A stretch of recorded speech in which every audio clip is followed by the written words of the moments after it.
Oi, gente, tudo bem?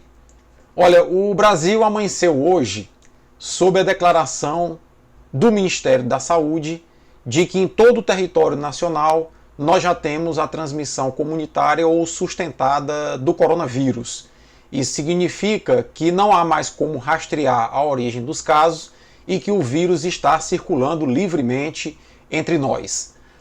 Essa declaração ela foi antecipada, embora ela fosse previsível, mas ela já foi antecipada e me parece que aí tem uma queda de braço entre o governo federal e os governos estaduais, porque o governo federal dormiu no ponto, o presidente inclusive insuflou e participou de atos públicos com aglomerações de pessoas no último dia 15 de março, inclusive contrariando as orientações do seu ministro da Saúde, né?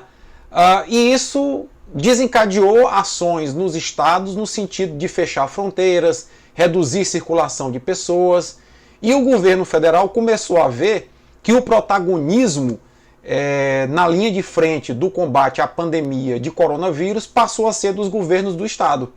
O governo federal começou a receber muitas críticas e em que pese o Luiz Henrique Mandetta, ministro da Saúde, querer assumir uma posição mais técnica, o presidente inclusive andou puxando a orelha dele, eu já até coloquei isso num vídeo aqui anterior, né, dizendo que ele tinha que ser mais político e menos técnico em relação ao coronavírus, né, porque para o presidente a pandemia de coronavírus é apenas uma gripezinha, né.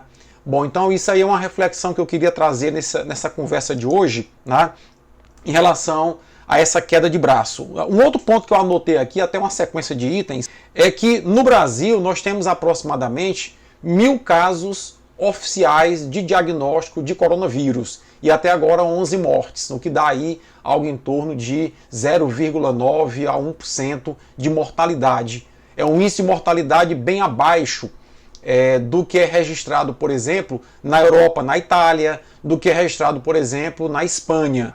Mas eu queria chamar a atenção para esse gráfico que eu vou te mostrar agora. Acompanhe aqui comigo. Gente, esse gráfico é um gráfico que foi divulgado no dia 17 e ele consolida toda a taxa de mortalidade do coronavírus ao redor do mundo por faixa etária. Tá? Então, observar só que a maior taxa de mortalidade, que vai ali entre 10% e 15%, está em pessoas acima de 70 anos de idade. Sendo que a taxa de mortalidade nas pessoas entre 20 e 50 anos de idade é consideravelmente menor. Então, pessoal, todo o esforço que está sendo feito no sentido de achatar essa curva de desenvolvimento da doença. Ou seja, se nós conseguirmos diluir os casos que vão aparecer ao longo do maior período possível, o sistema de saúde não estará sobrecarregado, embora o Luiz Henrique Mandetta disse que entre abril e maio deverá haver um colapso no sistema de saúde brasileiro. E aí eu quero chamar a atenção para um aspecto. Embora o coronavírus não tenha uma elevada taxa de mortalidade, quando ele afeta esse grupo que eu acabei de mostrar no gráfico, acima de 70 anos, a taxa de mortalidade é maior, pelas próprias condições fisiológicas das pessoas idosas.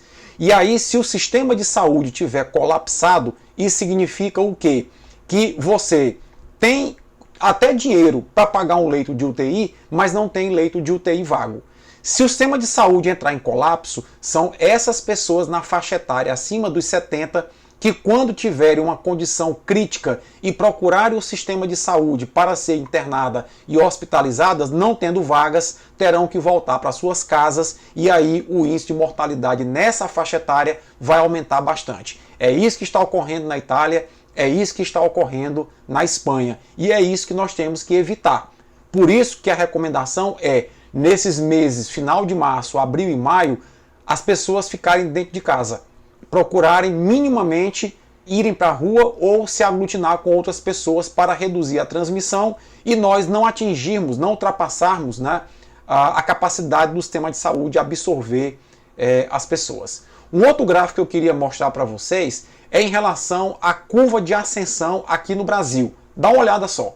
Esse outro gráfico aqui é do Ministério da Saúde, publicado no dia 15 de março, mostra que a ascensão dos casos de coronavírus no Brasil, a partir do dia 15 de março, que foi o dia das manifestações em que o presidente Bolsonaro participou, deram uma disparada.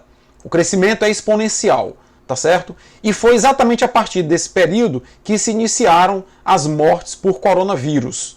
Pois é, e aí, coincidência ou não, você observa aqui no gráfico que após o dia 15 de março, que foi o dia das manifestações de apoio ao presidente Bolsonaro, e o dia das manifestações contra o Congresso e o STF, e que o ministro da Saúde alertou para evitar as manifestações, e o presidente insuflou essas manifestações, inclusive participando delas, a partir do dia 15 foi que o número de casos no Brasil deu um crescimento exponencial e começaram a aparecer os primeiros casos de óbito, né? Então, isso é apenas um indicador de que nesse momento nós devemos evitar aglomerações humanas. E por fim, eu queria te mostrar essa outra parte aqui em relação às medidas preventivas básicas que cada um de nós pode adotar, independentemente da ação do governo ou não. Dá aqui uma olhadinha.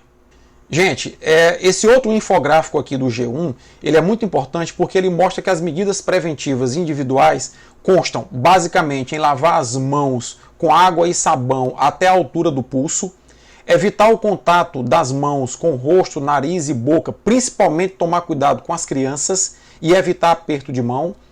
Quando for espirrar ou tossir, cobrir o nariz com um lenço preferencialmente descartável e jogar no lixo.